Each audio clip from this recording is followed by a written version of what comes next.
Hi, I'm Drew. And I'm Derek Frizzi, owner of Frizzi Customs here in Bellaire. So Derek, what should somebody do if they shatter the screen on their phone? Well, unfortunately, today's technology has become pretty fragile. The modern phone uses glass, sometimes on both sides. We see broken screens all day long.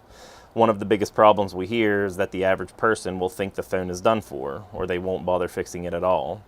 If they keep using it, the screen only gets worse. They start getting glass in their fingertips, and soon the LCD inside the phone could stop functioning altogether, and it goes completely black.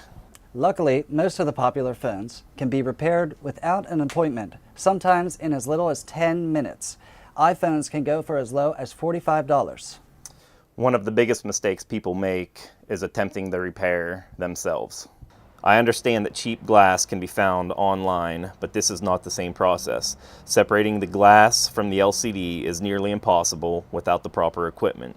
So don't be fooled into thinking these repairs are easy jobs.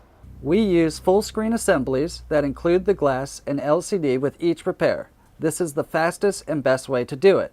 And you leave here with a phone that displays like new. For more information, call Frizzi Customs today.